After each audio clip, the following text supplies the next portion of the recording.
Hello guys, good afternoon. Ay, good afternoon ba? Good afternoon. Pag-uusapan natin ngayon kasi marami nagtatanong sa atin na paano ko daw nakuha yung mga member ko sa TPC. Although, diniscuss ko na to nung live ko, yung guest ko si Ma'am Lorraine.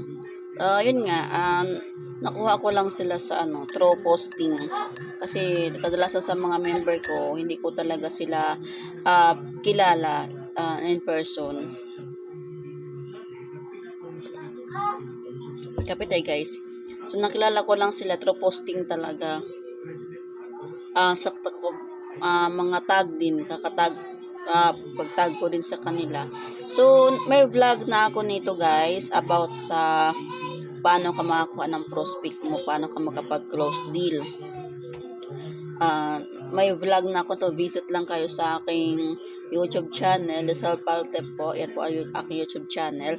So, subscribe po kayo doon para makita niyo po yung aking mga vlog or videos about sa ating TPC Loading Business. Para doon sa mga hindi pa nakapag-subscribe o hindi pa nakapag-TPC po, pwede naman po kayo mag-TPC. Pwede po sa akin, pwede po din po sa ibang mga tipician. Choices nyo naman po yan kung saan nyo gusto, no? Basta kadalasan sa aking mga, karamihan sa aking mga members, sa aking team, nakuha ko lang sila through posting, through tagging, through invite. Mas mali akong magkausap talaga kahit di ko kilala, kahit di ko friend talaga, kahit di ko close. Kinakausap ko talaga sila sa messenger.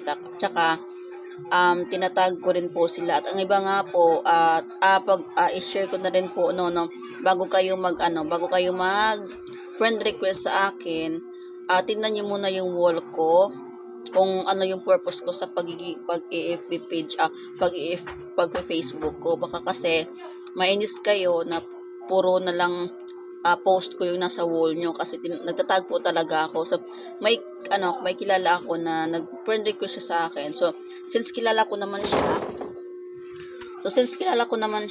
in-accept ko siya, no. Ngayon, wala pang isang buwan, nagulat ako, nagtataka ako kasi nagbago naman siya ng account. Siguro siguro siya o nababad trip siguro siya sa aking mga post kasi minsan natag ko siya na-itag ko siya kasi yun po talaga ako, nagtatag po talaga kami ng mga friend namin sa Facebook. Pagdating doon sa posting namin sa aming mga negosyo, nagtatag po talaga kami doon. So nainis siguro siya, kaya nag-change account siya, no. Nakita ko na meron naman siya bagong account. So, siya pa rin. So sana bago kayo mag-friend request, no, tulad naming mga nagninegosyo, hindi lang ginawang yung Facebook namin laruan, kundi ginawa po naming negosyo yung Facebook. Bago kayo mag-friend request sa amin, sana ready din kayo, willing din kayong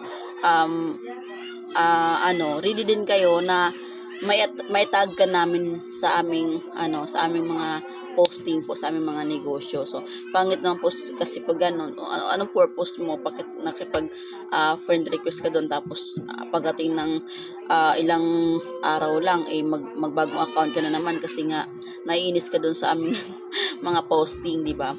So bago kayo mag-friend request sa tulad namin, check nyo muna yung aming wall, kung ano yung laman ng aming wall. At yung isang araw nga po, share ko na rin po, no, isang araw, yung anak kong panganay, binuksan niya yung kanyang alkansya para po babalik siya sa pag-iilo din business po, sabi niya. So pinuhunan niya ulit yung yung kanyang ipon para babalik siya sa kanyang pag-iilod. So happy po ako bilang magulang, bilang mama ng mga anak ko kasi sila at sa isip na sa murang isipan at natutunan sa buhay na kahit sa ganyang bagay magtitipid sa load o kumita kahit barya, natutunan nila. So na-adapt talaga sa bata, no, sa parents po talaga magsimula yung yung mga bagay na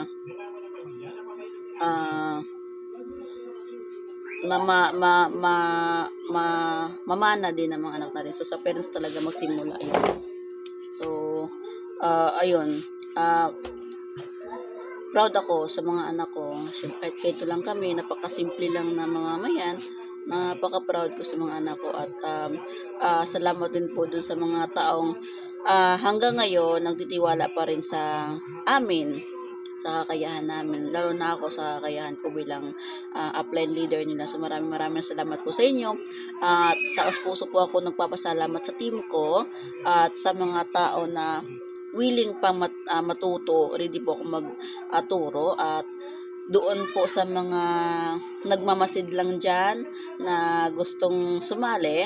So, sali po kayo, no? Nandito lang po ako anytime, anywhere. Kausapin niyo na po ako, tanongin niyo po ako. Huwag po kayo maya magtanong po. At libre naman po magtanong, wala pong bayad nun.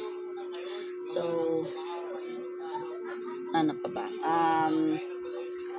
Yung mga member ko po pala dito na makikita na malapit lang sa akin, naniyayahan ko po na sana next time kong live, invite ko po kayo. Sana meron kayong time na paunlakan ako.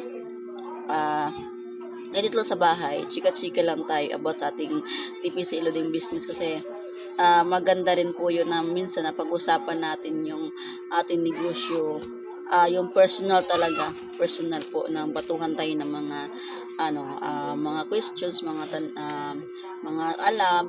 alam mo share tayo katulad ng ginawa namin ni Ma'am Ana Lorraine Pimentero po. So ang saya pala pag gano'n, no? Ang saya pala. So nabitin lang po ako noon kasi naubusan po ako ng nalubat pala po ako. Ayan, nalubat po ako. Kaya ayun, biglang nag-shutdown yung aking cellphone. So ayun po, sa mga malapit lang sa akin, inayahan ko po kayo na dito sa bahay.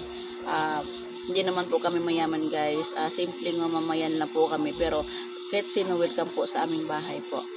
Opo.